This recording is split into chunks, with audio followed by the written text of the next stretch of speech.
Well, here we go again. Another live. Another day. Is it summer yet? The rain keeps coming all the time. Every single time we do one of these live, it seems to be raining outside with the live weather.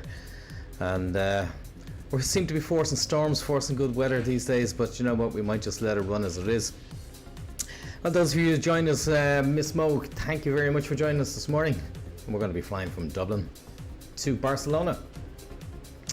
And we're going to do it in starting off with a full dark ready cockpit, setting it all up, and we have our flight plans already designed in SimBrief, and we'll be importing those through the flight management computer. But for those of you who join us today, if it's your first time, do hit that follow button, and don't forget, as we go along, keep tapping the like button, and let's push the live out as far as we can get it. So let's get a little bit of background music going there. There we go. Let's put that. If the background music is too much, let me know in the comments, and I'll certainly be able to lower it down a little bit. But we just came into the cockpit, as I said. Let's switch on the track IR. That'll give us some sort of realism about the place. Oh, that didn't work, did it? No. The old track IR headset doesn't seem to be working here this morning. Let's have a look. There we go. Maybe we'll press that button. Way, there we go. So let's realign it. Maybe realign it there. There we go. That looks a little bit better. Super. Okay, so we've just come in. Let's have a look at some of the safety checks. The park and brake is set. Masters are off. And coming up to the top here, let's take the power on and bring on the batteries, oxygen supply, and the ADIRSs. Don't forget, any questions regards to the Airbus 320, feel free to drop them into the comments, and we'll certainly try and get you an answer. There we go, that looks good. Emergency exit lights, auto, seatbelt sign on, masters. There we go. So that's all that.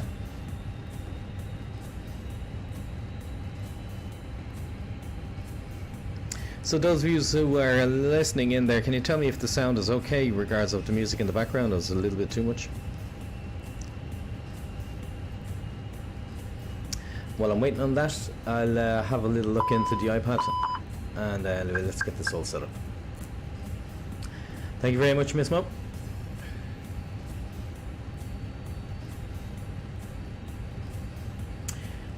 Right, so we had the plan designed in SimBrief this morning. So from Dublin to Barcelona, let's bring in all the ground services and let's get the passengers all boarding all at the same time.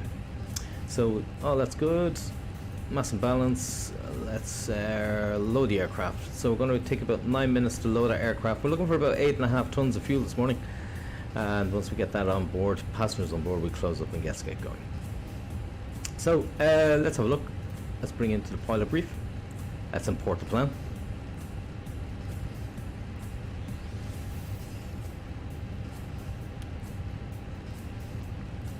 There we go. Excellent. That's super. I love when it works really smooth. Sometimes I can't get these programs to connect to each other, and you have to manually program the flight management computer, which is a real big pain. So there we go. Let's see, can we get the... Yes, everything seems to be going nice and smooth this morning. So we'll leave that be for the moment. And let's just cage the gyro, and now for the full setup of the flight management computer. Okay, so first things first, once we initialize it, let's have a look at the data. The aircraft status, it looks like, oh, it's not in date. Oh my word, I'm gonna have to update that at some stage when before the next live. However, it's good enough for now. If we just do the init request, and let's get in the bits and pieces for the flight plan. Invalid flight plan uplink. Oh no, here we go.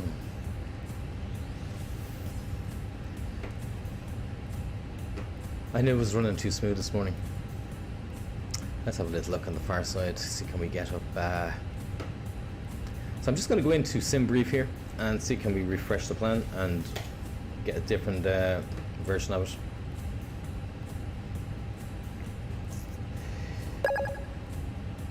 Harley, thank you very much for the follow.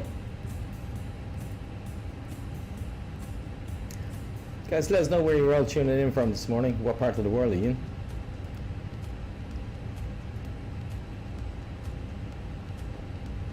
Let's have a wee look. So we'll edit the flight. Sorry, I'm just in another browser here in SimBrief, and we're just trying to generate a new flight to see will this actually work for the flight management computer. I certainly do not want to be doing the whole lot on my own. Right, let's try that one more time. So, init request.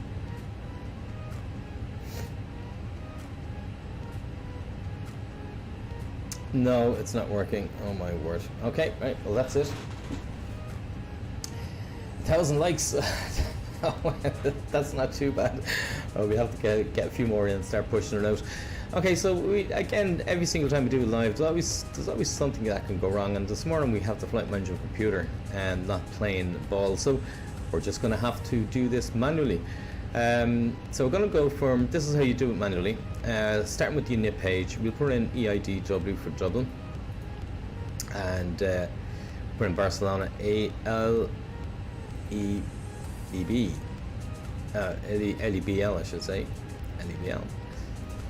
So jump to Barcelona, EIN, it's to 522 this morning.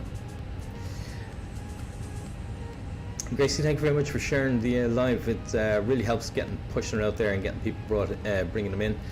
So again, we have to manually set up this morning. So estimate we're going to be at flight level 370. We'll put that in there. So that's that.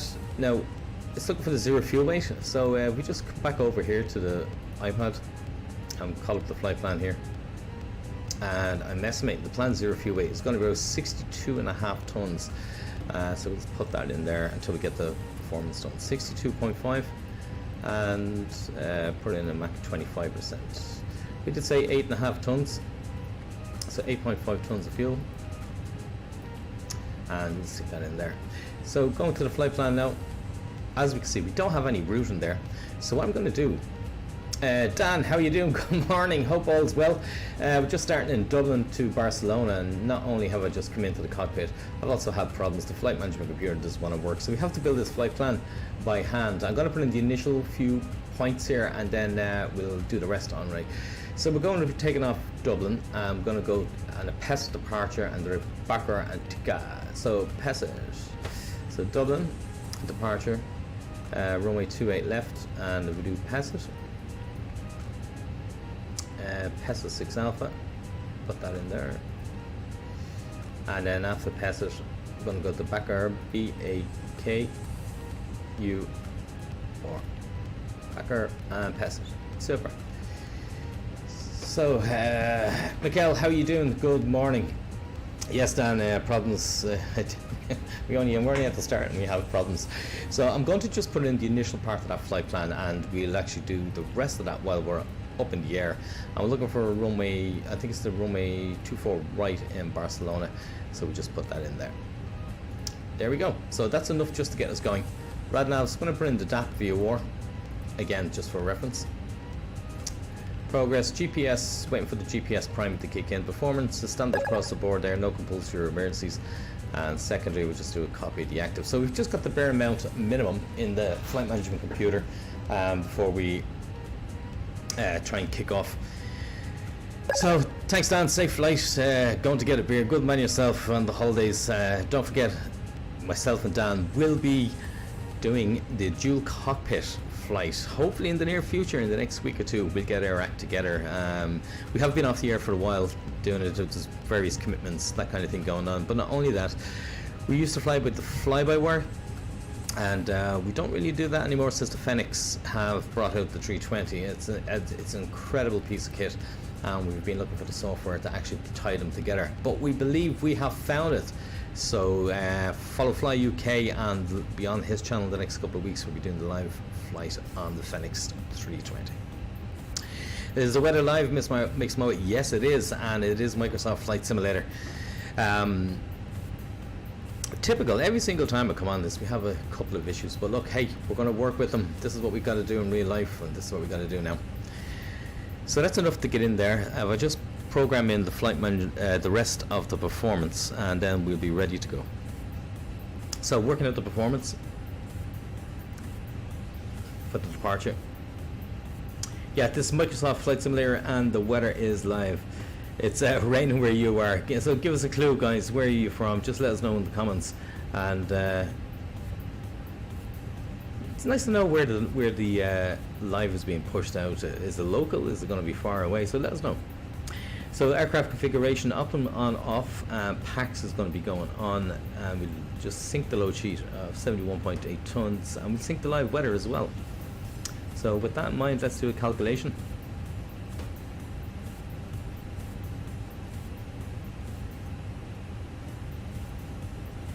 There we go, we've got it. So 133, 46 and 47, let's put those in the box. 133, 146 and 147. Voila. We'll use Toga to, oh no, actually we can actually get a flex out of this. So what is it giving us? Flex of 50, and it's one flap one and one down. So 1.1 down will flex to 50 degrees. Hey, so that's enough there. That should be in. I'm just waiting on the last of the fuel and the passengers, and I'll just do a quick scan on the overhead panel here. So that's all good. Everything's all good, and down here is all good. So there we go. Just waiting for the passengers to board. Miss Mo Pride up the Dubs. Okay, so you're from Dublin. Used to be from Dublin, not there anymore. Living a little bit further north now, for now. But it's rather impressive. What's the average time to set up, fly, land? Great question, Maura. The average setup now depends. I fly the Airbus 320 in real life, so I could probably set up the cockpit within 10 minutes and get us going. If you're only new to this, I mean, the Fenix 320, this particular one, if you just look up here in the overhead panel, all of those buttons work. Everything down here all works as it would in real life. So getting to know the aircraft would take a little bit of time. It depends on where you're going. So I could do a 10-minute setup and 10-minute shutdown on the far side, and obviously depending on where you're going, if it's Manchester it could be 30 minutes, if it's Barcelona today it could be somewhere up to nearly 2 hours. So pop in and out as you see fit. So I'm just waiting on the remaining passengers now to board. Once the EFB gives us the oh, there we go, the boarding is complete, so we're going to dismiss that now. Excellent. The tug driver's outside. Let's see, can we give him a shout to actually connect up. So ground services and connect the tug. There we go. Let's have a wee look outside. Lisa, thank you for the follow. A little bit noisy out here, but this is the tug driver now connecting up. Doors are all closed, passengers are all on. Miss Mo, if the wind is behind you, does it actually make you faster? Well, technically in the air, if the wind is behind you, you are going to get to your destination a little bit faster. It's like walking on one of those conveyor belts that you would see at the airport. Once you're walking forward and the belt is moving forward, yeah, you're going to get to the other end of it fairly quickly. So that's everything all set up. The performance is in, and now it will be the time we'll be contacting ATC and asking them for pushback clearance. So let's get rid of the ground power units. The tug is connected, and there we go. That's it. So at this point you would say cockpit ground, can confirm all doors, hatches are closed and the pins installed, and he would reply yes, and then I would give him a clear to lift. Oh, there's another little problem here that says on the status page. Let me have a look. No, that's okay. Briggs, thanks for the follow, much appreciated. So let's do it. Let's start the pushback. Brakes released. There we go.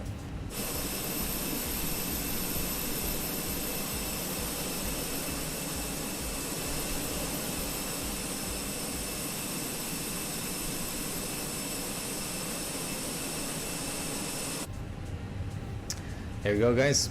Starting the pushback now.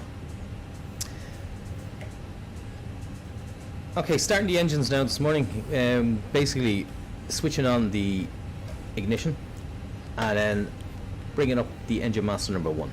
Once you're doing that, then you will actually see that the N2, which is depicted up here on the screen, the N2 will actually start spooling up. Once that gets to about 22%, the fuel flow then comes in. And then after that, once you see fuel in, you'd expect the exhaust gas temperatures to start rising, which we do. We see them there. And then the N1 at the very, very top here is starting to spool up. And the N1 is the actual speed of the big fan that you would see as you're looking down the engine. So once that gets to 52%, then the air bleed starts switching off there, and the engine becomes self-sustaining, and effectively it's started. And then we repeat the whole lot for engine number 2. Bailey, good morning to you. Software, is this some type of a proper course? No, it's just basically go flying from Dublin to Barcelona on Microsoft Flight Simulator with the Fenix add-on. Okay, I think that's enough now regards of pushback. And maybe just a little bit more. Let's have a look outside.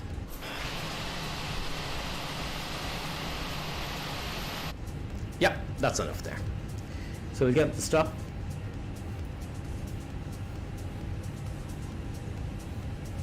Oh, you won't stop. There we go, stop. And brakes are now set. So we start the second engine.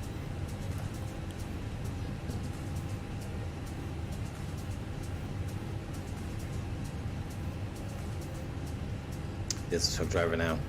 Oh, moving away nice and safely.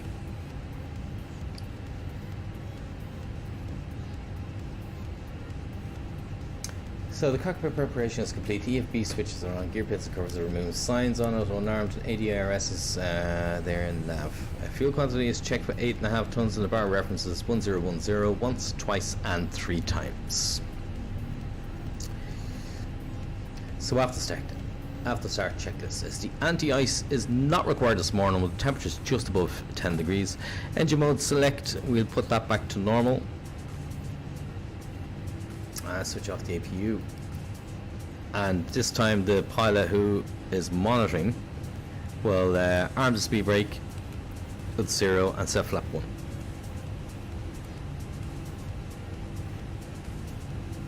There we go. So anti-ice is not required. Engine mode select is normal. Rudder trim is 0 and the pitch trim is 0.1 down. Flight instruments are checked and the ECAM status is checked. So that's the after start checklist complete. So now time for taxiing. So brakes released. Just increasing the power up to about 30%. So it's just enough to get us moving. And we follow the taxi line out for runway 28 left.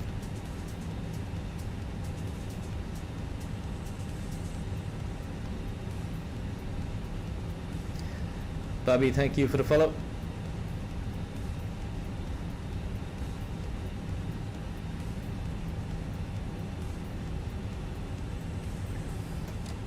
So on the way out, we just check the brakes, and pressure is good. So the instrument check is 30 onto tape, 133 blue, 147 magenta, climbing nav blue, 1FT2, heading 212 once, twice, and 3 times. And the two-way point is Delta Whiskey 108. We've got to overfly that, climb to flight level 90.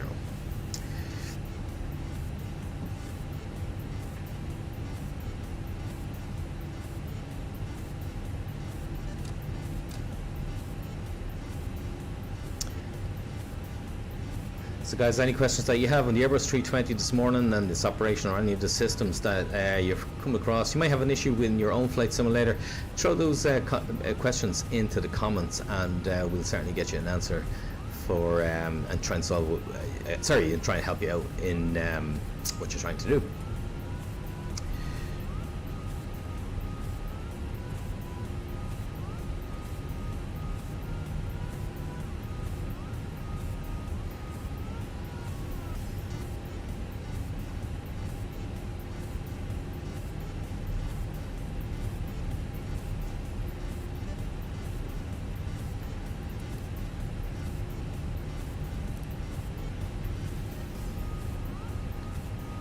Wow, it's not a nice morning here in Dublin. We're using the live weather.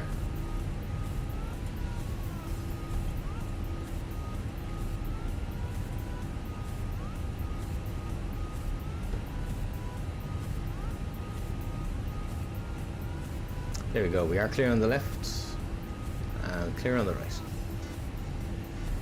So we put the lights, strobes, PWS, TARA, brake fans off, and memos are checked. Let's go, woohoo! Might be flying straight over your house, Miss Mo.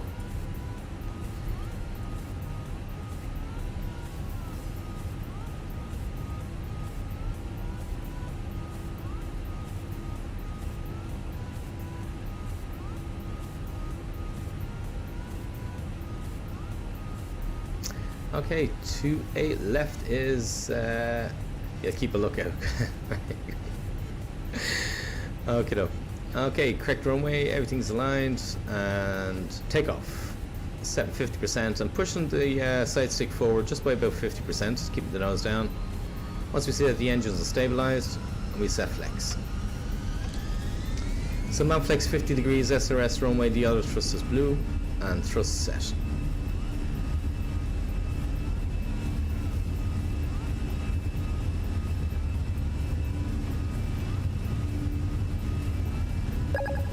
.100 knots.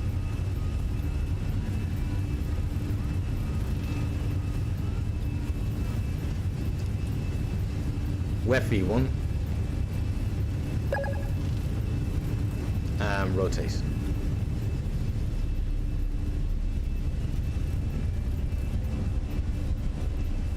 Positive climb. Checks. Gear up.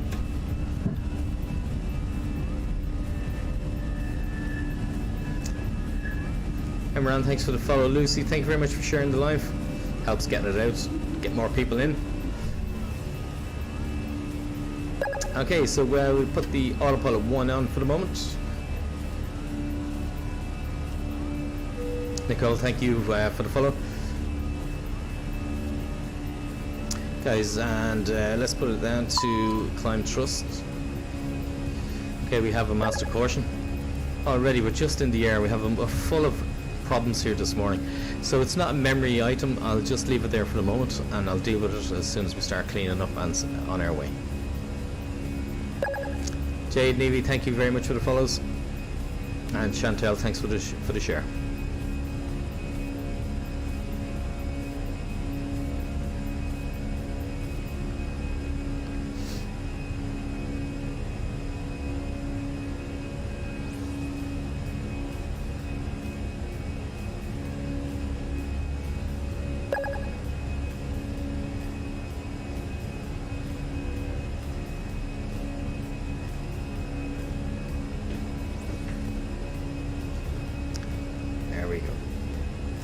So just approaching the S speed, S plus increasing flap 0 and 0 blue,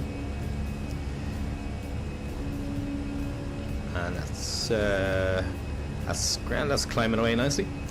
So we do have a problem. Came up on the ECAM, and it just basically says nav ATC transponder is on standby. So it's basically just notifying me that if I put the transponder and put it on auto, that should disappear, and it did. So that's the ECAM actions complete.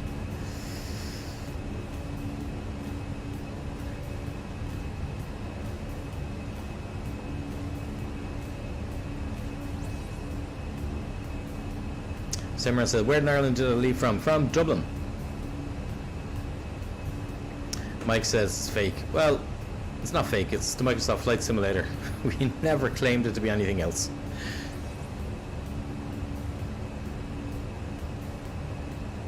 So set and standard. So standard set, passing 5-4 now for flight level 90. So let's bring that up to flight level 370.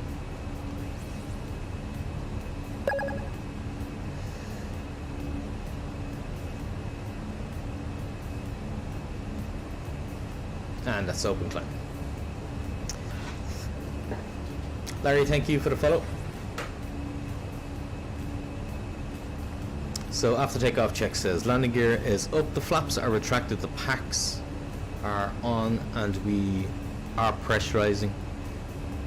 Yep, APU is off, and the bar reference is standard set, passing level 7.6 now for 370.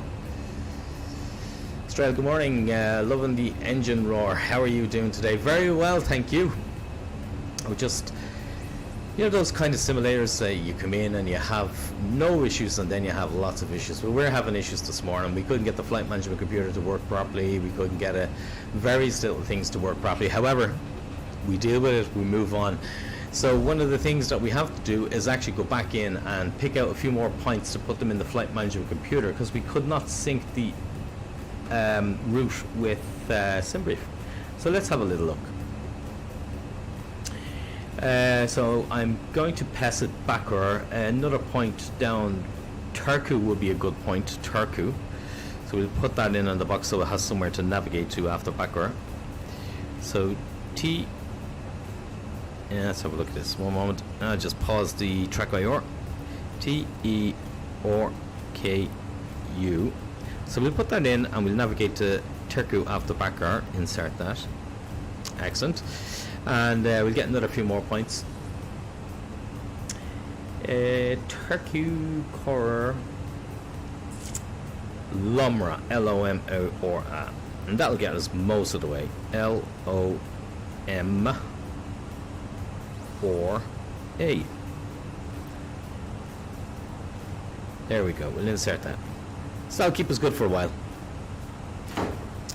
So here we go. Got to keep an eye out there for a few CBs. We start, oh my word, look at that. Bit of a storm CB to the left hand side there. There you go. So what airline? Daisy we're using Aer Lingus this morning from Dublin to Barcelona.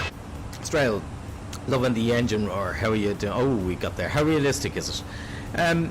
From the operations point of view of pressing the buttons and the simulator doing what you would expect it to do, it's I can tell you that's exactly what happens in real life. I mean, it's really, really accurate.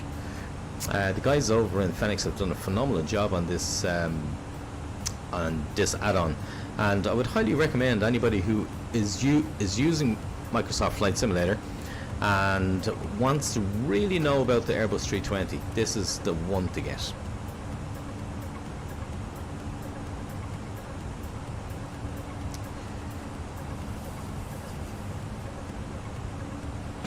So Matt, what flight school did you train at? Matt, I trained in Oxford, going back many moons ago. A very good school. It was full-time there, and we spent 15 months. It was really, really good. Larry, thank you very much for sharing the live, and Engine QA for the follow. So just to let you know, guys, we also, another feature of the Fenix, which we're using here today, is that it is programmed basically to give any failure that is in the database, and I believe they have programmed something in around 250 failures. So at any moment in time, anything can happen, and if it does happen, we'll deal with it. If we have it to divert, we will, or if we can continue on to our destination, we'll do that. Just like you do in real life. So let's double check everything. Let's bring the seatbelt sign off. We're past them 10, so we don't need those. We'll put on the airport for the ND. VORs are on. VOR.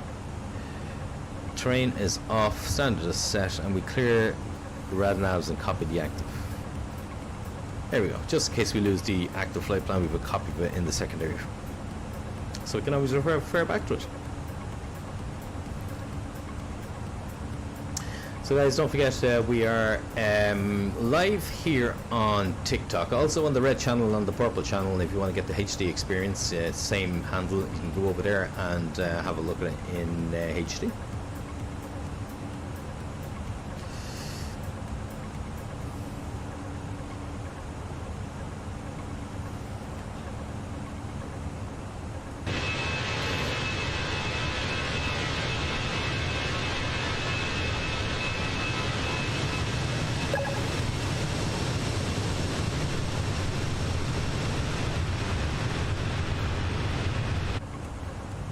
AK, thank you for the follow.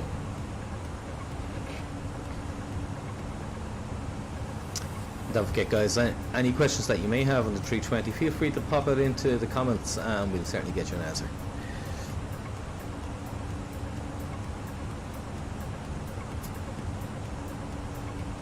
So we've over 40 people in on the live. Let us know where you're from. Give us a shout and let us know where you're from. We're flying from Dublin to Barcelona. Will we be flying over your house? Let us know.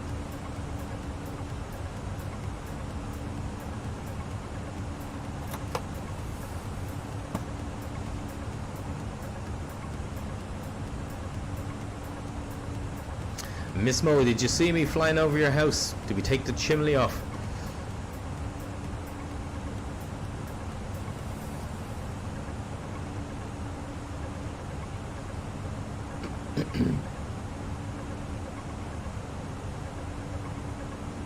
Gustin, thank you very much for the share in the live.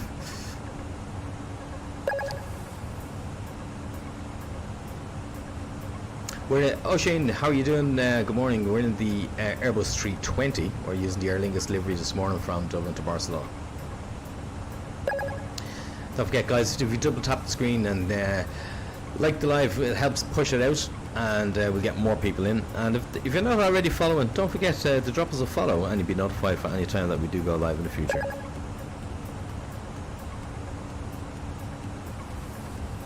So we go to, the plane's a little bit heavy. We're only going to go to the flight 35,000 feet today. And we'll climb up a little bit more as we burn off a bit of fuel. Katie, thank you very much for the follow. And user 3659 blah blah blah blah blah. Thank you for the follow also. Are you on Xbox or PC? No, Ocean, this is the PC. I've actually custom built this PC specifically for this simulator. I've been on Microsoft Flight Simulator for over 30 years now, since it first came out, and I decided to build one with plenty of muscle so it can actually run not just the Flight Simulator but any of the add-ons that we could do with. For instance, this is the Fenix add-on. It requires quite a bit of muscle from the CPU. So my specs, I'm using the Republic Gaming motherboard, the 590Z. Also 64 gigabytes of RAM, and bear in mind that is overkill. 32 will be fine.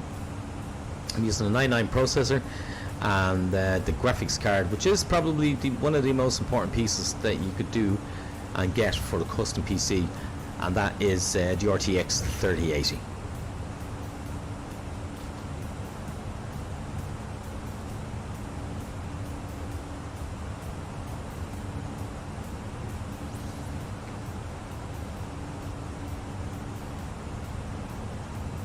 Dafa, good morning to you. Dara, the last time I landed in Dublin, the plane hit the runway very hard and fast. Was because it was windy. Last time you landed in Dublin, I don't know. I mean, you have to tell me, what was the weather like there, Dara? Did you use your flaps? If you don't use your flaps, you're certainly going to be landing fast.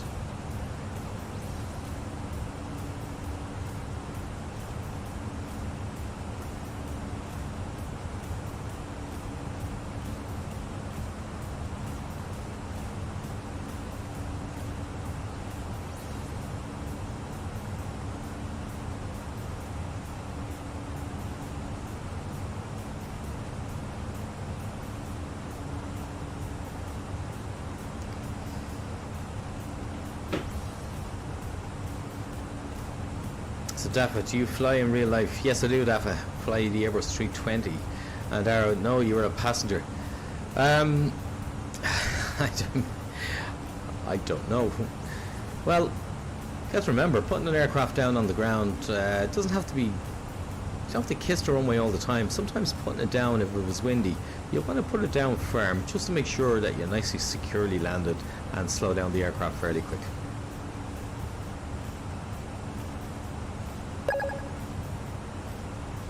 Alan, thank you very much for the follow.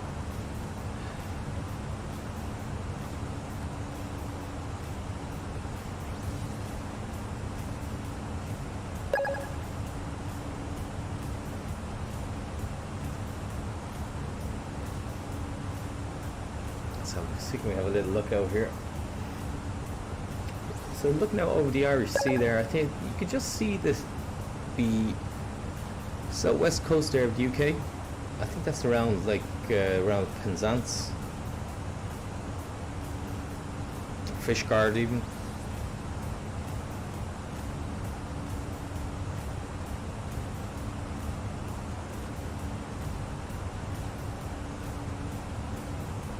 Or maybe Fishguard's even a little bit further on down. It's definitely Strumble area, that's for sure. And just to show you that it's Strumble, we have the VOR actually tuned in there, Strumble, which is it's shown here, it's only about 35 miles away, and the needle is actually pointing to it. And if you look at DME1, it says here 72, because we're on DME1, so it's 70. That doesn't sound right. Let's have a look down in the box what we've got tuned in the radnavs. Oh, we've got that on number 1, so we take that out and put Strumble in. STU. Well, it's automatically tuned in. That's the great thing about the Airbus Flight Management computer. It tunes in the closest VORs. So there we go. It actually says 28 nautical miles just down to our 11 o'clock position, and that looks about right on the navigation screen. So that's Strumble that's out there. We can navigate to that VOR if we need to. And that's how we used to navigate many years ago. Now it's all GPS from point to point. But you could also tune in a radio navigation aid on the ground, navigate to that, fly over it, go on to the next one, and so on, and keep going.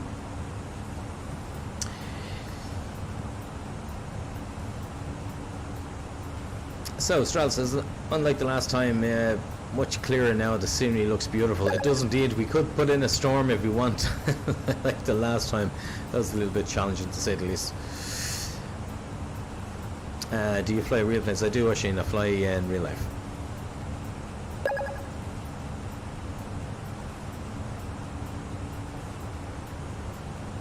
And as I said, guys, any questions that you may have on the Airbus 320 specifically, if you're using it in your flight simulator and you have any issues and you want to know how to do something, just drop it into the comments there and we'll get you an answer for it. Patrick, thank you for the follow.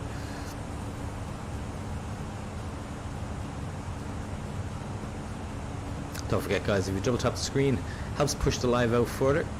And if you're not already following, just drop us a follow also. You'll be notified for the next time when we go live.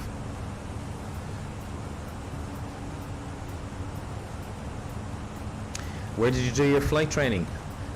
In Oxford, over in the UK. It's actually quite a very good school.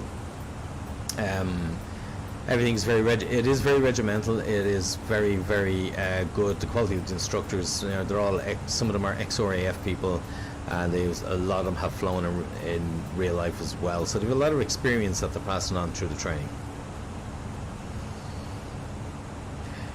Can you give Amy Malloy a shout? There you go. Darren, where are you off to? From Dublin to Barcelona. Kelly, thank you for the follow. Don't forget, double tapping that screen keeps help pushing that live out.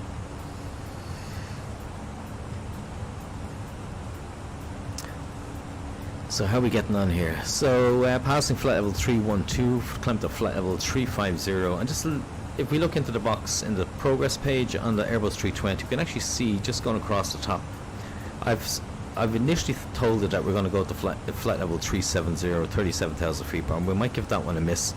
It tells me that the optimum is actually 34,000 feet, and the recommended maximum will be 37. So you really don't want to be up there around the maximum.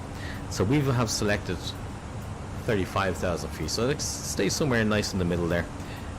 And we'll just let it know that we're going to be leveling off at 35,000 feet, so it'll go into its cruise mode. There we go, 35,000 feet.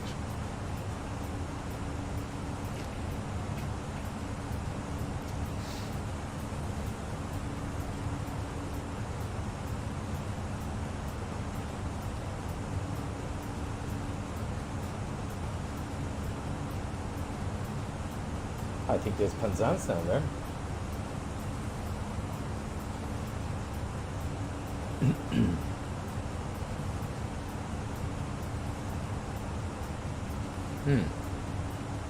Lovely view this morning.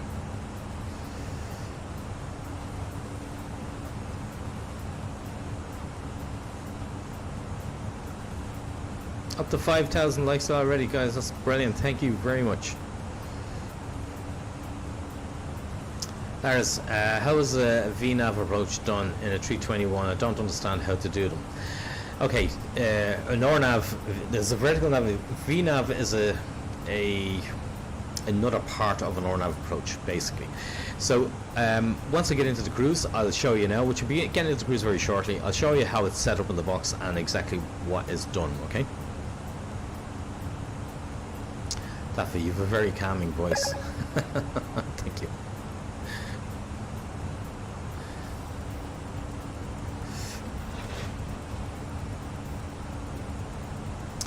And Lars, just to double check, you are talking about an RMP approach, yeah? Just let me know if that's exactly what you're talking about. Caitlin, I'm flying from Ireland to France tonight. For real? Or on the simulator? It's just under 2 to go. What airline is this? We're using the Microsoft Flight Simulator, but we're using the Aer Lingus livery today. It's not real, it's only a simulator, because if it was real that would be some selfie stick I'll be using there. Sorry, and thank you very much for the gifts. Not necessary today, but it is also appreciated.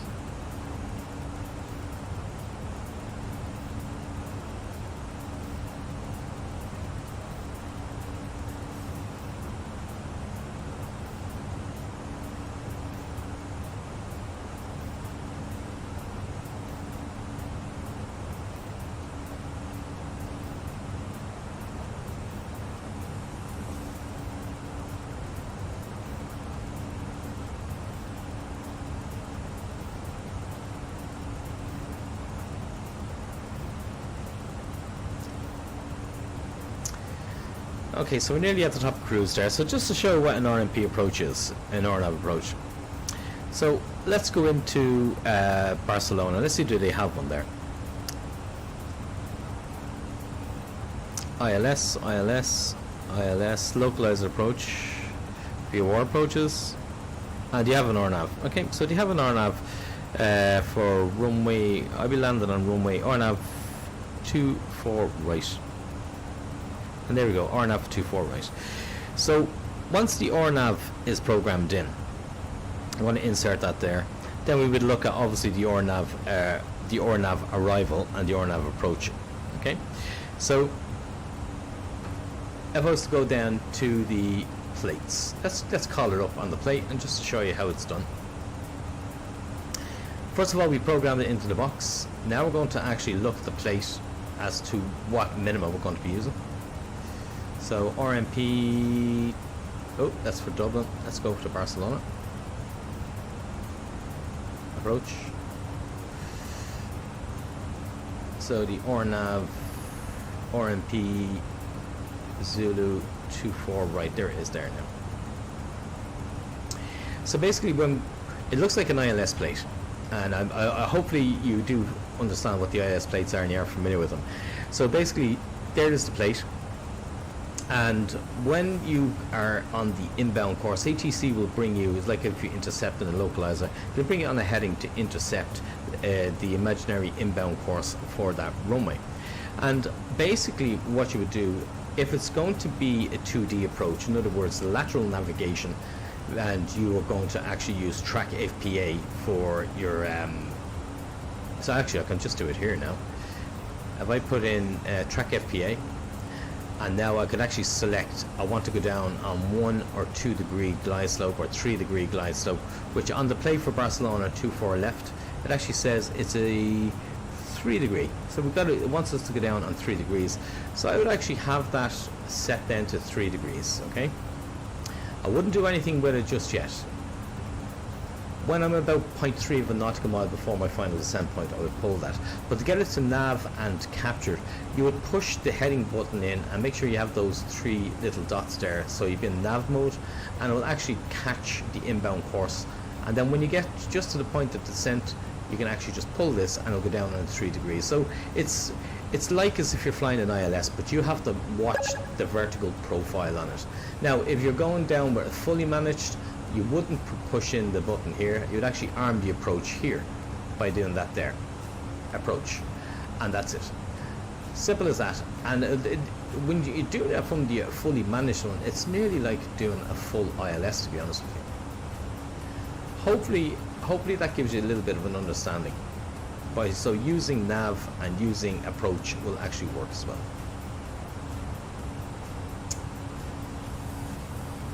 Darren, thanks for the rose and for the follow. Neil, thank you for the follow also. Lars, I hope that gives you somewhat of an idea as to how it's done. It'd be much better if I was actually flying the approach and I could actually talk through what I was doing.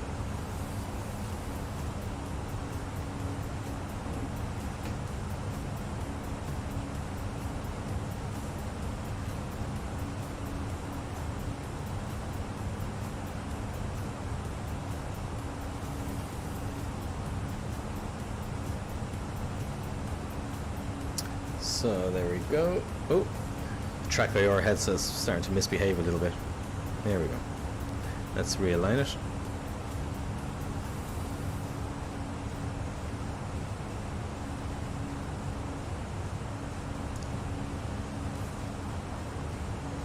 So we're at 35,000 feet. Let's just double check a few bits and pieces. We put the TCAS on below. 21.5 we put up there. Check that the GPS primary and the nav actually is high, which it is. Seatbelt sign is off, and we then do a fuel check to make sure that what we're burning is the correct amount versus how much we have on board, and we've no fuel leaks.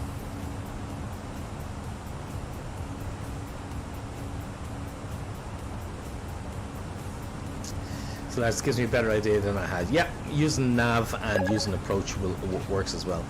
The boss, are you on a cargo plane or passenger plane? Is this a simulator? This is a simulator, and if it was a real plane, this would be some selfie stick. Watch this. There we go. That would be some selfie stick.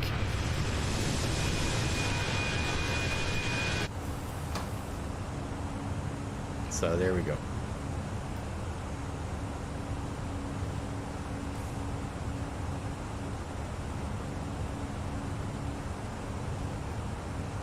Oh, my track IR headset is playing havoc here this morning.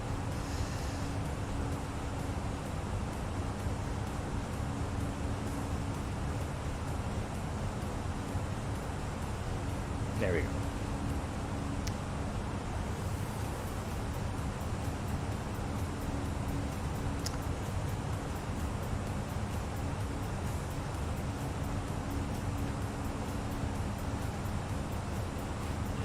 Well, that's very good.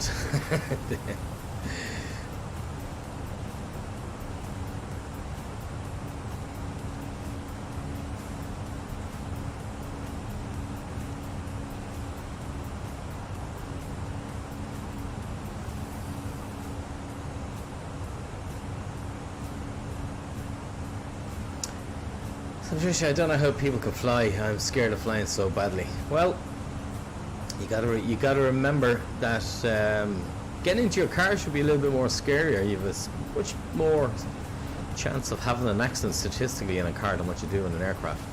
I've been flying for over 20 years, and I've had 2 people hit me on the way to the airport, but nobody hit me in the air. Mr. McBride, we far out from our destination. We are. We're a fair bit out. I'd say, let me have a little look at the flight management computer to get an exact UTC 1209, and we're nearly over an hour and a half away.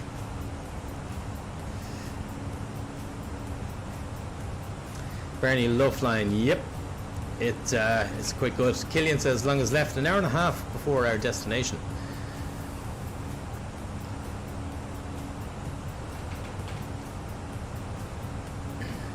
So this is a good time that if anybody's any questions on the 320, on the Airbus 320, on how-tos, on what-ifs, now is a good time to get it in. None asks, is this fake? No, it's a simulator, and it's not the real thing, certainly not. It says PC or Xbox. It's PC, Kefal. We basically built the PC, the custom spec, just to run the Microsoft Flight Simulator with any of the add-ons, because some of these programs are fairly heavy lifting and taxing on CPUs. So, yep, custom built PC. with the PC versus the Xbox, PC will allow you to do a lot more customization within the software and get better upgrades and that kind of thing, where the Xbox is fairly limited. So Claire, how long is the flight to Fuerteventura, if you know? I do actually know. It's one that I've done quite often in the past. It's 4 hours from Dublin. Miss Mo, is the 320 a popular plane, but many airlines use them? It's actually become, probably in my opinion, the most popular aircraft in the world now. A lot of airlines are using them.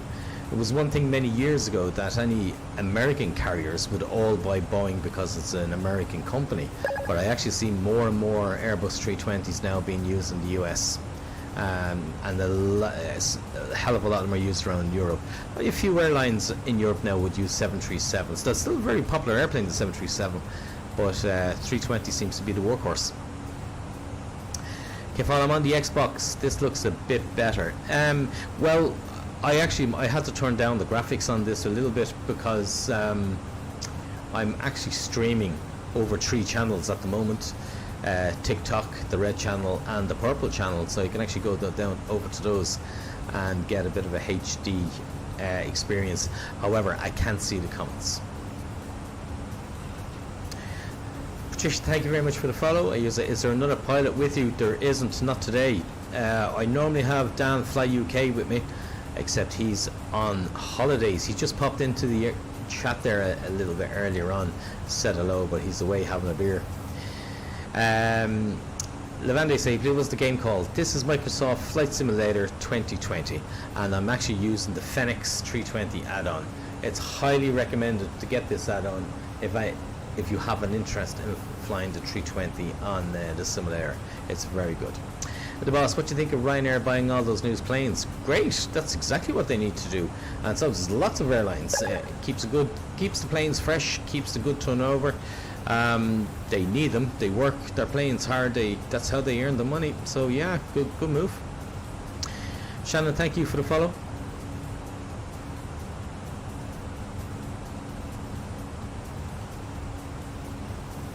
Can turbulence be dangerous? Well, the turbulence that we experience 99.99% of the time, it's not. The aircraft is well built for it. Now there is elements of extreme turbulence, but we'll be well notified of that, and we'll be able to forecast, where that is and that kind of thing. You just avoid it. But generally, any turbulence that you would have experienced in your life on an airplane is absolutely nothing. Perfect. It's just like driving over a small pothole on the road. Somebody once described in the comments there in about 2 or 3 streams ago, the only difference between a pothole on a car and turbulence in the air on an aircraft is that a pothole will actually damage your car more. And I thought it was a very good comparison. So Levande, do you need just PC to Xbox? Please can you answer me? You either need PC or an Xbox. Now you can get this on Xbox, but I have built a custom PC and bought the game for the PC, but I believe it can be played on Xbox with Xbox Pass. Rob, this is Flight Simulator. Yes, Flight Simulator 2020 with the Fenix 320 add-on. Who knows says, flying on Monday and I'm terrified traveling alone for the first time. Don't be afraid. Go and talk to the cabin crew. Go and talk to the pilots. When you see how relaxed they are, nothing to be afraid of. Ryanair, boss says, why are Ryanair's landings always hard compared to other airlines? I think that's just a misconception. I mean, the guys in Ryanair, they're very skilled pilots. They're trained very well. I think it's just, if you say something enough, people start believing it, and I think that's been a case in point now over the last while. So Irishman, thanks for sharing the live event. Thanks a lot. No problem, you're very welcome. And yes, thanks very much for the gifts. No need, not here for the gifts, but when sent, I really do appreciate it. Who knows, I travel with Aer Lingus. Great, glad to hear it. Queen, what airline are you with? If you don't mind, I won't answer that. It's not something I like to just say it on the live. However, it's not too hard to figure it out. There we go. Eva says, where do pilots get the courage to fly planes with hundreds of people in it? Mind-blowing. Eva, it's not courage. It's not. It's like driving an articulated truck. Somebody wants to drive that, they learn how to do it. You want to drive a car, you learn how to do it. Same with a motorbike. It's the same with an aircraft. You fly a small aircraft or you fly a big aircraft. It's the same thing. You put passengers behind you, you know, it's actually quite enjoyable. So I wouldn't call it courage. Miss Mo, going to Puerto Rico, Gran Canaria in September. Can't wait. How long flight time do you know? Going to Puerto Rico, I'm not. Well, Gran Canaria is only 4 hours.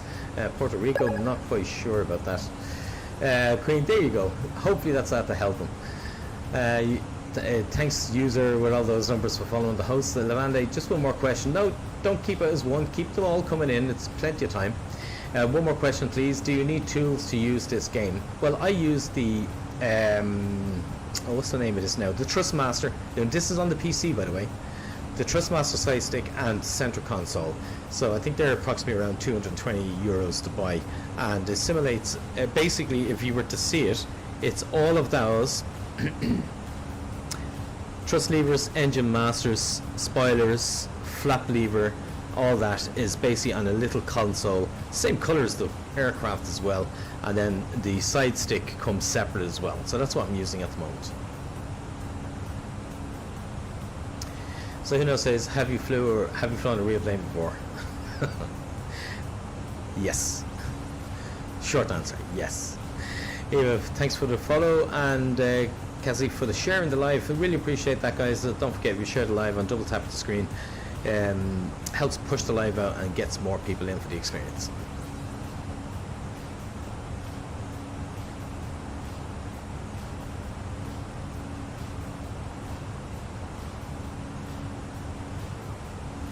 Let's double check everything's all good up there. Julia, thank you for the follow. This is a little point of point to note on the Airbus 320. When everything's working normal, you will see all the lights out. But if something was wrong, for instance, we switch off pack 1, you know, the light stands out, and it's something needs to be done there. A white light basically means the system is powered off, and an orange light means that a fault has occurred in it. So I've switched off that pack, and I'm probably going to get an ECAM warning now in a minute saying pack 1 off, so we'll just leave it for the moment. The plane can perfectly fly and provide pressurization and nice comfortable atmosphere on one pack. Vanny, I'll check in Curry's those tools. You won't find them in Curry's, you're going to find those online. It's a Trustmaster side stick with center console. That's what you really want to Google. Is this a real plane? No, we're actually using the Microsoft Flight Simulator 2020 with the Fenix add-on. How many flights does a pilot fly each day? What's the max? Normally around 4 will be a general day's work. Sometimes 2 if it's long, and sometimes 1 if it's really long, and then you'll go and you'll stay overnight. Vande, €250. It's approximately €250, maybe a bit less, maybe 220. Can you explain why flying in a curve to your destination is shorter? Oh, you really want to go into this? It's called the Great Circle route. Okay, the way we look at maps is not the way the world is built. However, what I can tell you is a great experiment. It's actually on one of my TikTok videos. It's about a curved line versus. Oh, sorry. Let me say this right. If you look at a flat map, the line is curved. But if you get a globe, get a piece of string, put it at your at the point of departure, and put it at the point of destination, and now look and stretch it. Make sure it's the shortest distance you can go between them. You will actually see, if you were to draw that out on a flat map, it looks like a curved line. So if a plane lost all power, could it still land safely? Now, what power are you talking about here? Now, are you talking about engine power? Are you talking about electrical power? Are you talking about, hydraulic power? There's many sources of power, so you want to just clarify that a little bit. Martin Mohammed, thank you very much for the follows. Engine. Well, if you lost all your engine power, you're a big heavy glider. So if you have an an airfield within range, yeah, you could do it. It has been done before. The boss, now get you. Thanks for the explanation. No problem whatsoever. I think I actually have a TikTok video on that where I just did a demonstration. Somebody was asking about it curved. I just got the globe out and I just did it. So if you want to search down through that, you'll probably find it. So Patricia, do you remember your first flight that you did? How did you feel after it? Yes, I did. Now, my first commercial flight. I won't talk about my first small airplane flight. My first commercial airplane flight. It was amazing. It was actually one of the most shocking parts was going out to use the bathroom and realize that there's 174 people behind you. It was actually quite a good experience. And it felt amazing after. Gee, you really felt that you've achieved something that you wanted to do, you know? And then you get to do it for real for the rest of your life. And if you lost the other power, what other power now again? I mean, electrical, hydraulics, air. There's again many sources of power. Devani, can you look out the window closer? Yeah. Let's have a wee look here. Look forward. I can actually look out the side. Let me just check my position out at the moment. I'm just coming into the north of France. You can just about see land in the distance there. So just to the north coast of France. And we make our way then, basically skirting down through the middle of France and making a descent into Barcelona there. Electrical. Well, if you lost electrical and you lost 2 engines, you're in a really bad situation.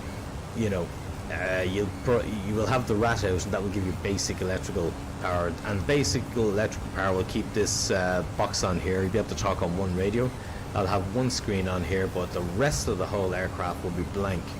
Let's just say it's not a good day if you were in that position, you know. Eva, thanks for answering my questions. How do you go about being a pilot? Very, very easy, Eva. You go to the flight school, pay your money, and that is it.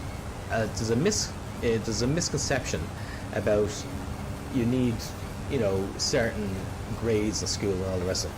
It's one of the professions you can get into by just paying the money. So is this a real plane? Nope, it's not. It's Microsoft Flight Simulator 2020 with a Fenix add-on. And McDonald says, this real? Just answer that one. Kill 2 birds with the 1 stone there. It does look real because it would look real on the stream because I'm actually using the TrackIR headset. So no electrical generator on board in case there is. There's the APU. You've got an APU up there. You can start that, I suppose. I'm assuming you were talking about that wasn't available as well. But there is also the RAT as well that will give you basic electrical power, basic electric hydraulics as well. So Patricia, does the pilot check commercial aircraft before leaving? When you say check the commercial aircraft, do you mean walking around, making sure that everything's okay, that kind of thing? And if that's what you're asking, yes. Well, while one pilot would come in and set up the flight, the other pilot would go out and have a look around and spend time just inspecting all the little essential bits and pieces and very important parts of the aircraft, make sure that nothing's being damaged, because don't forget, you could hit a bird or something like that maybe on a previous flight, and the guys wouldn't have known that. They maybe have not known that they've hit a bird and damaged a small bit of the aircraft. So every single time before you take off, you go out and do a walk around. Luke, thank you for the follow. Anthony, how long is this flight? Well, it was 2 hours from leaving Dublin, and it looks like we're going to be landing at 1:05 local time. So another hour and 15 minutes from now.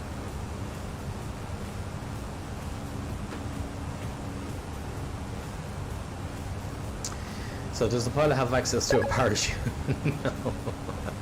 No. No. That's the last thing you want to do now is you jump out and leave everybody behind. That's not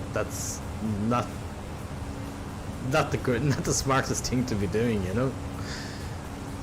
I mean, the only chance that everybody has is the pilots stay on board and land the airplane. But it's a fair question.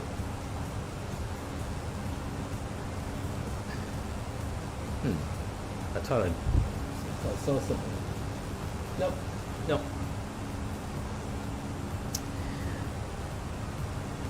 Miss Moore, no comment.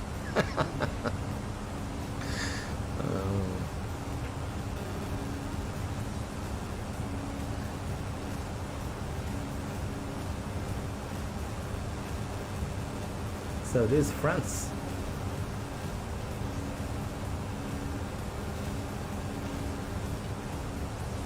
So why do you use a simulator when you're a real pilot? I actually started using the simulator before I was a real pilot. I always had an interest in Microsoft Flight Simulator, and going back since 1995.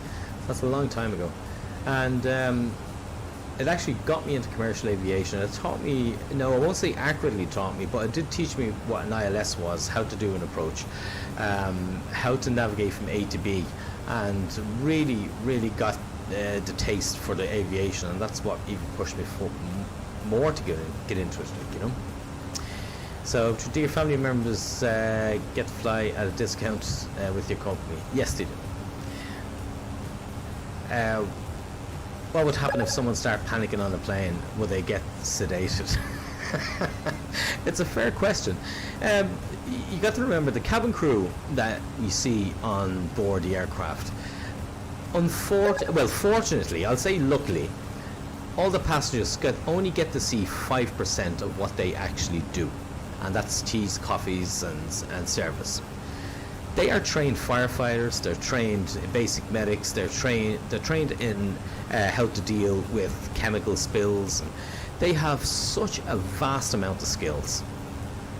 They would be very good at helping a passenger, calming them down, and making them feel comfortable. There is such an amazing set of skills. I mean, I would even go as far as to say I'm the lucky one who gets to drive, and they really have the tough job. They're the front-facing people of the airline that get to be counselors, midwives in some cases, to get to serve you, make you feel comfortable, look after if you have a medical problem. I mean, they're very skilled people.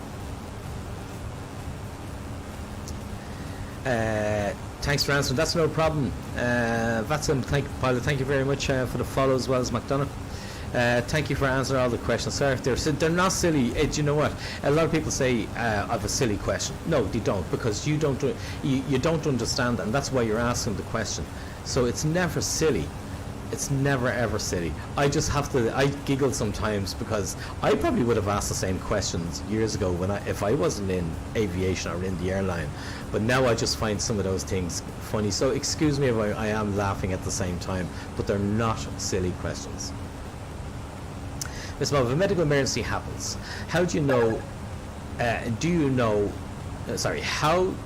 know to divert? Do they knock on the door?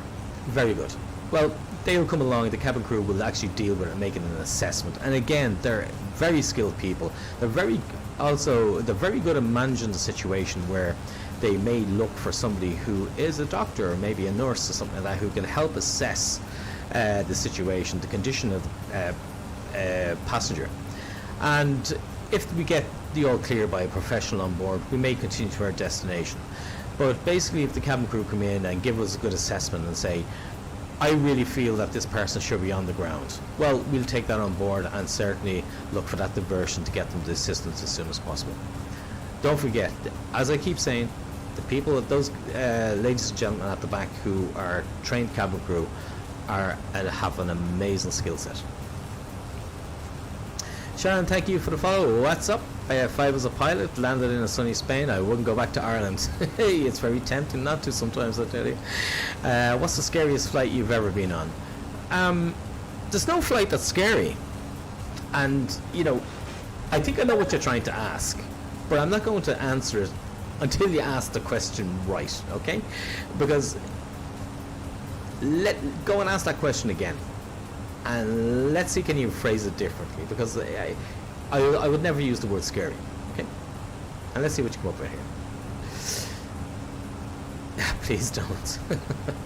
Oh, I think I know what he's trying to ask, and it's good that you get that just particular question phrased rightly, because it's never scary.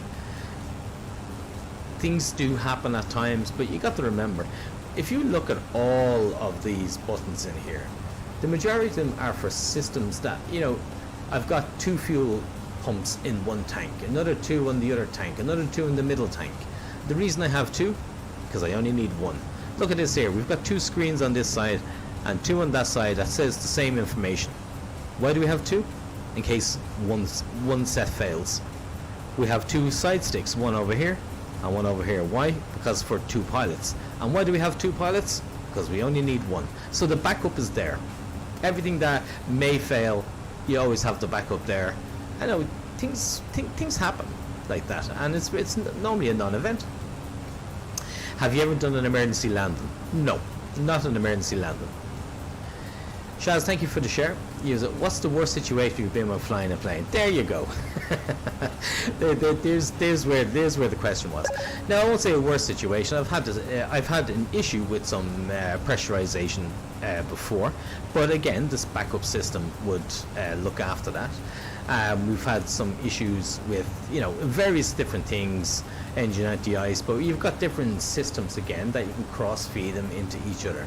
It's like if you have a car and you have one engine and the engine breaks, you got to pull in. And an airplane, if you've got one engine and the engine fails, you've got another engine. Now, you wouldn't be flying to your destination. You would obviously make a precautionary landing then and just have the other one fixed. So everything is, that's why I didn't want to answer it as scary. It's not scary. It's just the situation occurs and you just deal with it appropriately. Miss Mo, I just want to say thank you. My fear of flying has improved from yourself because I'm understanding. Hey, that's no problem. You just keep getting the questions in here, and not just me, but there's some great guys that come into the chat, and they have a lot of knowledge on systems as well. So while I'm missing some of the questions, those guys are very good at answering also. Shaz, I have such a fear of flying. I didn't when I was younger. Love flying. Well, I'm flying many years, and I can tell you how the most safest part of my day's work is when I get on board the airplane to the time I get off the airplane. Because once I get down to the car, I can't say there's sensible people with licenses driving on the road, not drunk and all the rest of it, but in the air, everything is really safe. Lucas, what plane when the Airbus 320? Fairland fans, is this real? No, this is the Microsoft Flight Simulator 2020. I'm using the Fenix add-on with the Track IR headset. Patricia, in those worst situations, did the passengers ever found out about it? No, you don't need to. It's not even a worse situation. Again, we're using words here that you wouldn't really call things bad, you know. It's like, well, we have one system fail, that's fine, we just switch on, just leave the other one on, and we're good till we get there. Charge, yeah, that's so true, it absolutely is. The electrical failure question I asked unlocked a new fear. Go on, go ahead. Well, I'll tell you what, why don't we give ourselves an electrical failure, and let me show you exactly how we deal with it. How about that? Do you want to see electrical failure? I can fail one of the generators. Okay. Miss Mo wants to see it. I just don't want to. I'm giving fair warning to who knows. Okay, right. Okay. I'm gonna get rid of a generator as if it failed, right? And the boss says, how many miles per gallon does that aircraft use? Don't use miles per gallon, but you know, I'll give you the quick answer here, and I'm gonna let you do the calculations. The fuel flow is, I'm burning 1,000 kilos of fuel in the left and another 1,000 kilos in the right. So basically that's 2 tons of fuel per hour that the Airbus 320. So, thank you so much. If it crashes, I'm going to cry. It won't crash. I'm so confident, because I know exactly what's going to happen here. And let's move myself into the center console here, right? So you get a better view. So now, if we look up overhead here, we can see that the Airbus is laid out quite well. If we look up, we can see the hydraulic panel. So under that line there, everything above that line is hydraulics, fuel, engine pumps, center pumps, and so on. And now we get to the electrical panel. Here's the generator button. I am now going to fail one of the generators on board the aircraft, right? And here we go. Gen 1 off. So we heard a bit of a bang there, and the bang was the other generator latching onto the bus bar. I get information here saying electrical generator 1 is gone. Well, it's when I say off, if it failed, it would actually say Gen 1 fail. But effectively, it's done the same thing. We've switched it off. Now look at the little diagram down here. This box here, and let me see, can I mark this up for you on the simulator? I think I can, right? So mark up, right? If you look at this box here, this is the generator 1, and that's basically and just tell me, can you see that markup on the stream? Because I haven't done that before. I'll just wait for you to let me know. Did you see? I'm going to put a little mark on the screen and tell me if you can see it. Oh, brilliant! You can see it. Okay, so now I can use my little markup pen and point things out. Liam, just saw your name there. How you doing? How you keeping? Are you going to keep us entertained today? That's brilliant. Okay. So, Liam, you know the story. You answer those questions for me. So anyway, what I'm going to do is let's have a wee look at the generator. So I have one generator off. I'm going to show you where the generators are marked here, right? There's generator 1, or 2 I should say, and that's still working, but I switched generator 1 off. Okay? Now, I'm going to get rid of that there. We can see generator 2 cross feeds over and powers everything on the left hand side, and it's still only working at 33%. So I have a generator 2 gone there. Now, if we did have a generator fail, a good idea would be to put on the backup generator, and let's show you that one there. Okay, a backup generator, it'd be the APU. So I'm going to start it, and this is what all pilots would do, and we're going to give that a minute to start up. And when that comes on, if you look down in the center of that where I showed you the 2 generators, we're waiting for the APU gen. It's in orange there, and when it starts up, that will then jump in and feed the left hand side, and the generator 2 won't have to do that anymore. Okay, so we'll just give that a minute, and I'll show you a little when that sparks up, I'll show you more. Thus you can see it very good. Okay. So then what I'm going to do is I'll fail the other generator, and we'll just have the APU generator going. So it gives you a great demonstration on the backup systems that's within any aircraft. And we're only talking about electrics here. It's the same for hydraulics. It's the same for other things as well, like navigation. I only need one IR, technically, to navigate. I have 3 of them up there. You know, if one fails, so be it. 2 fails, so be it. You know, so everything is backed up really well. So on a day, I could go out and have a. Oh, there we go. So this is all done now, right? I'm going to. Oh, I just want to get my pen again so I can mark this up for you. Bring it over here and zoom in. Now we can see the APU generator has kicked in, and there we go. That is now supplying everything on the left hand side, and the other generator, as you can see, the line is disconnected. It's gone back to just supplying stuff on its own side. So that's everything. It's all good. Now what we're going to do is fail generator number 2, and let's see what really kicks off now, right? So out of 3 generators, we're only going to have 1 working. So up to the top panel here, generator number 2. There we go.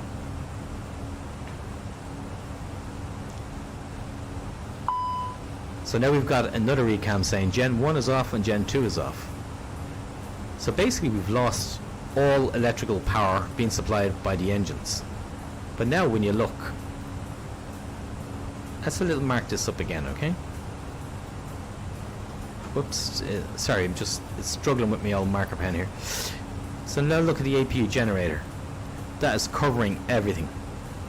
It has 1 off, and on the right hand side it has 2 off, and that is feeding everything on the left and on the right, and it's still only using 33% of its availability. So it's an incredible piece of kit regards of backup and what it can do. So don't be afraid. Now it'd be a good thing to switch those back on in case the generator fails.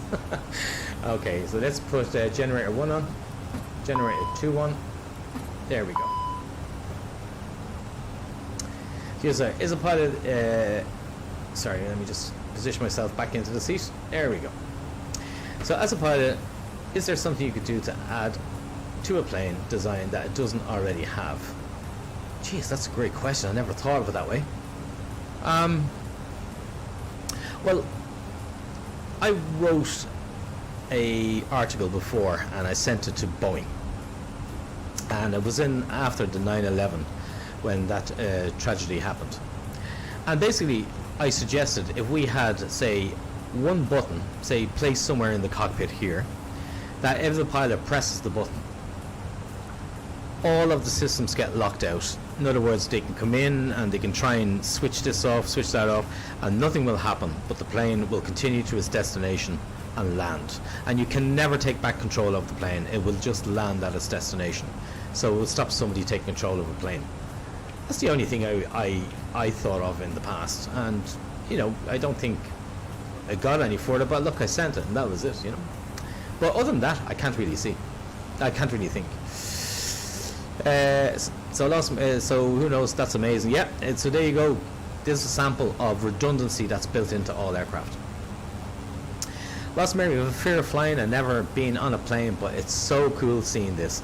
It is, mate. You've absolutely nothing to be fearing of. I was just showing the guys there, failing systems left, right, and centre, and nothing happens.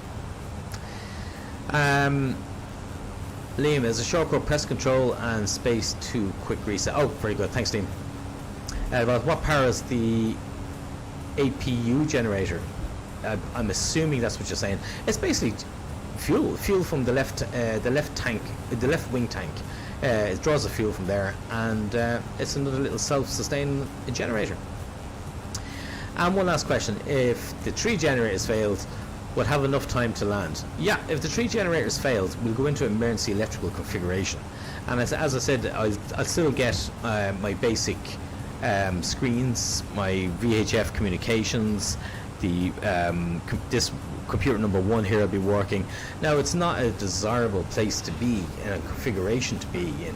The plane handles a little bit more rougher than normal, but it's perfectly flyable still. Cassie, thank you very much for sharing the live. Guys, don't forget, we double tap that screen. It helps push the live out, and if you're not already following us, drop us a follow. We really much appreciate it. So all those generators are back on. We don't need the APU anymore. We'll switch that off. Save a little bit of fuel. And like, you know, there's so many things here that I could go through and say, look, if this fails, here's one. Here's a very simple one. This one's funny. If this is my main screen here, my PFD, and this is my ND, my navigational display, right? If my PFD failed, so let's fail it by switching it off, right? I'll switch it off, lower it down, and switch it off. And the Airbus goes, no, you need that screen, and it pops it up on the other one. And it basically says, no, you need that screen, and that's the one we're going to put there. So if I switch it back on again. Oh, sorry, just fat fingers there with the controls, I'm afraid. There we go. There we go. So let's switch the screen back on. And now they're in the wrong position. So there's 2 ways of getting that screen back. There's a button here I can press. Transfer. There you go. The switch back. There you go.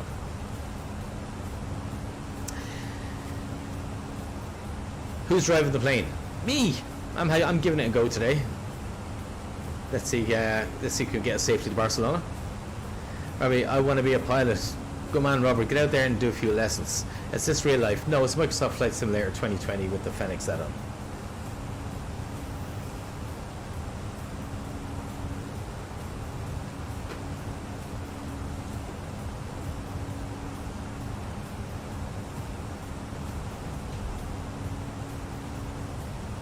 So let's have a little look where we are now at the moment. It says we're 371 nautical miles away from landing. So just under an hour.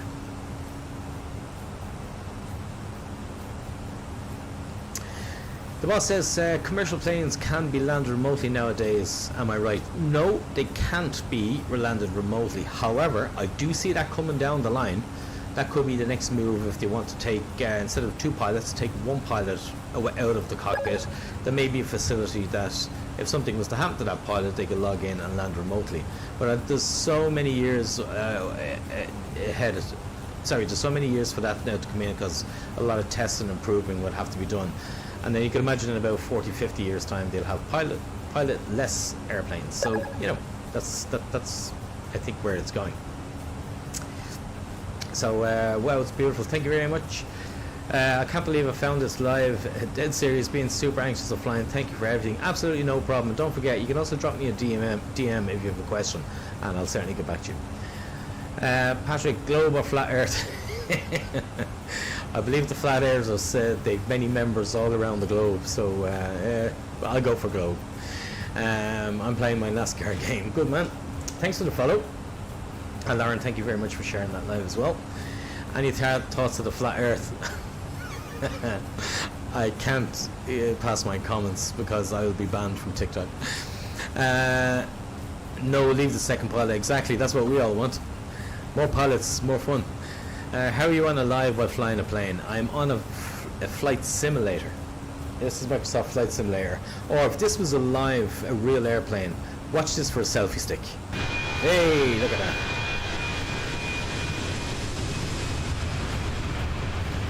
That's the best selfie stick you ever had.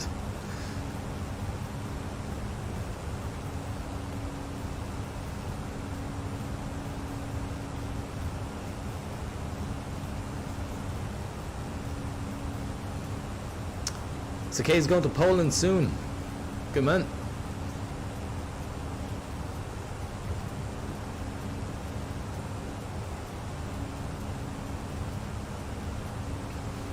Oh, I remember. I think I was demonstrating the programming of the RNAV approach, so we better put it back on for the ILS for Barcelona. Arrival ILS 24 right.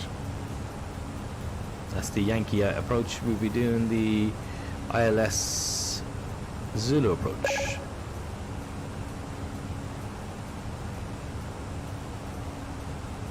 There we go, we'll insert that then. Lovely.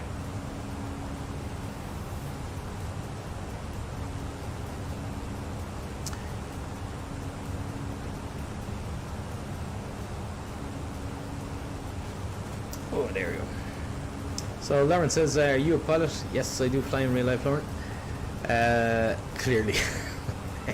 So got an inbound call in work and almost said welcome to Aer Lingus. Oh my god. I love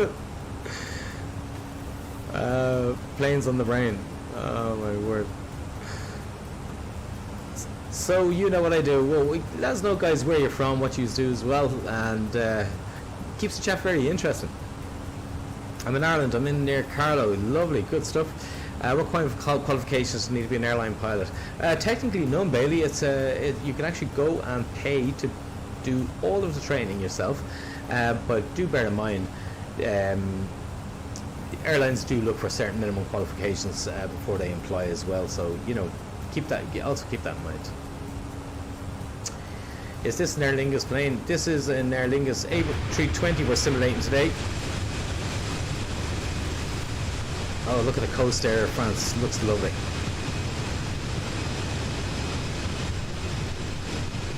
That's the best selfie stick you could buy, I tell you.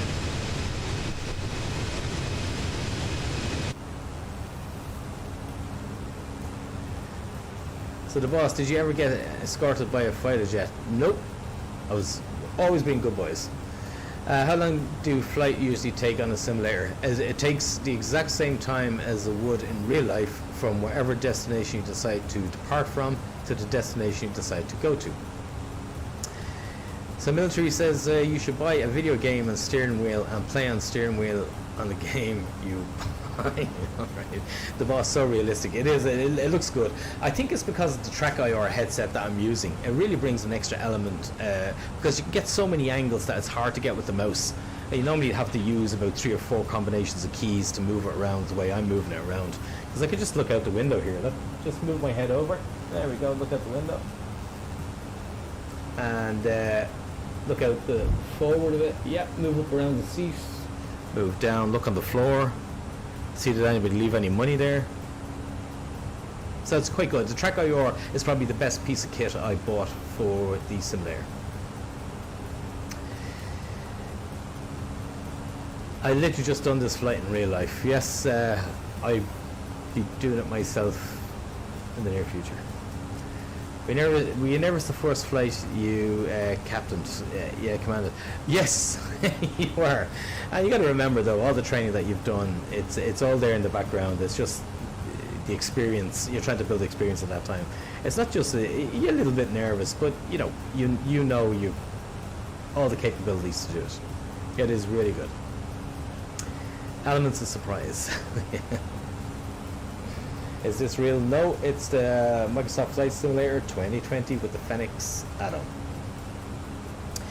So guys, if you just excuse me for just 5 minutes, I'll be back. I'll just leave you with a little bit of music and I'll be just back in approximately around 5 minutes.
I'm back now with you. Let's switch back on the Trek IR headset. There we go. Now we're back. So nothing happened when I was gone. No failures, no nothing. That's good. It's a good start.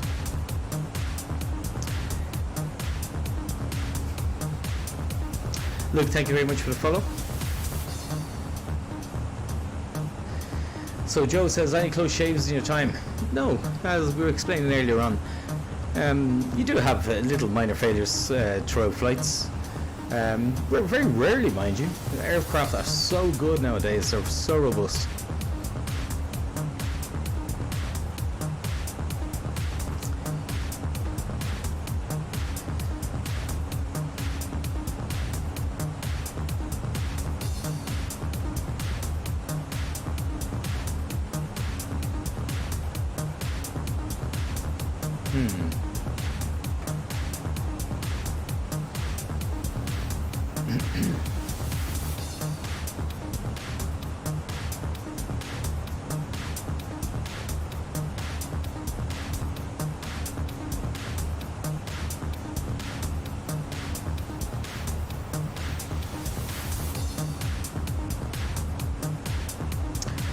So Bailey says, I was told by a Jet 2 captain that one of the hardest parts of becoming a pilot is the Class 1 medical. Very, very good. It is. It's one of the things that you could do at the very start of your flying career. And it's highly recommended that before you would invest any big sums of money into training to be a commercial... Oh, let's lower down that music a little bit. Any sums of money that you would invest into becoming a commercial pilot, you certainly would want to go and get a Class 1 medical first, and once you have that, then start planning your career, because some little things people may have, they don't know it's there, but it would exclude you from a commercial pilot's license.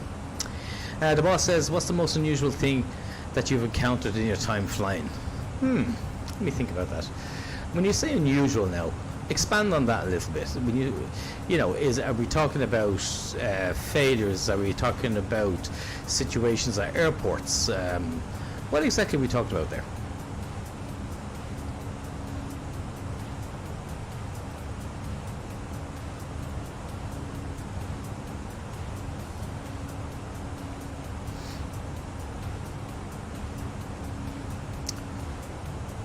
Most unusual to you?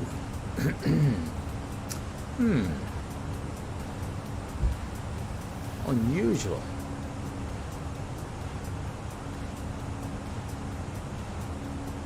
Well, I can't say unusual. What I would say is, what you don't expect sometimes is certain people traveling with you. And what I mean by that is famous people sometimes travel with you, and you will be notified. I've been fortunate enough in the past to have Beyonce, Samuel L. Jackson, President of Ireland, few people, and there, when you say unusual, there are days that's a little bit different. Obviously, you go your way to help, help them and that kind of stuff, and welcome them on board. But I wouldn't say unusual, I'd just say a little bit more interesting. Okay, thank you very much for the roses. It's not necessary, but you're very kind. Very much appreciated.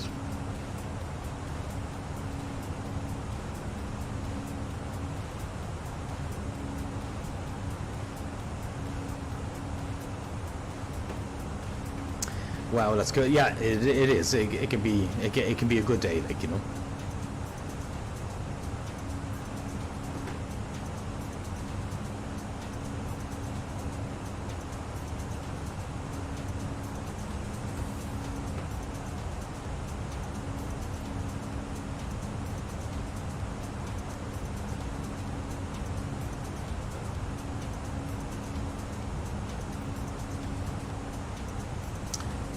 Samuel Jackson, nice day. Yeah, it certainly was. It was one that we didn't actually expect. That was the one that we weren't even notified. It just, the cabin crew came in and told us he was on board. So I see we're coming towards a point called Lomra. I'll just show you this now. It's on the navigational display, and I don't have any green line past that, so that was the last point I actually physically put into the flight management computer. But what I can tell you is there's an arrival from Barcelona. Sorry, excuse me. We have the ILS selected, but there's a Lomra arrival, so if I select that, then it will join up the flight plan to the ILS approach on runway 24 in Barcelona. Oh.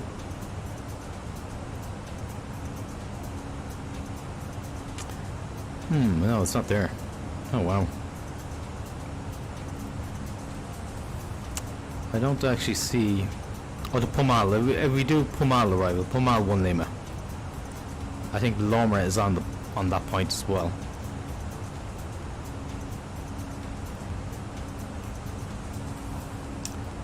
So we go. Excuse me.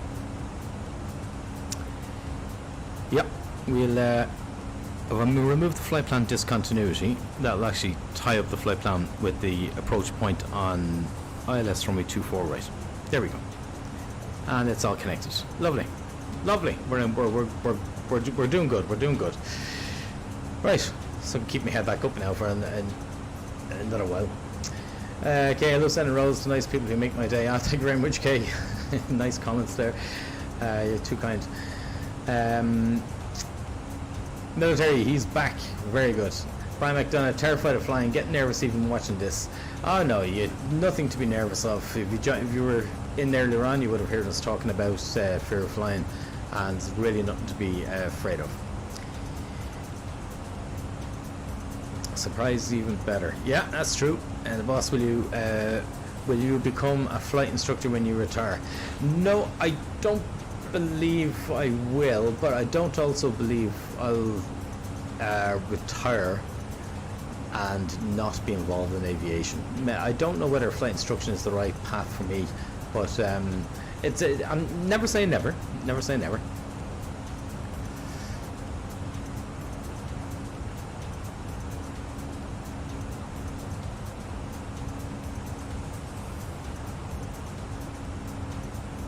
Maybe I'll become a Microsoft Flight Simulator instructor. What about that?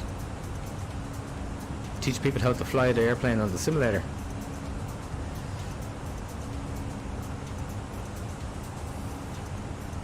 Maybe we should start a few classes, a few lives, that kind of thing, for teaching people how to fly.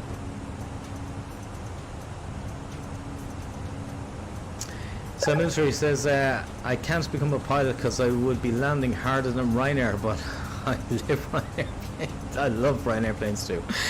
No. Those guys are really good. I think, as I said earlier on, I think it's a bit of a misconception. Fisher, thank you very much for the follow. The boss says you definitely seem to have the right skills for it. Well, that'd have to be proven. I haven't actually gone formally in any form of flight training or participate in any form of flight training, I should say. So, still. Don't forget, I would always say that it doesn't matter how experienced you are in flying, you'll always learn something new.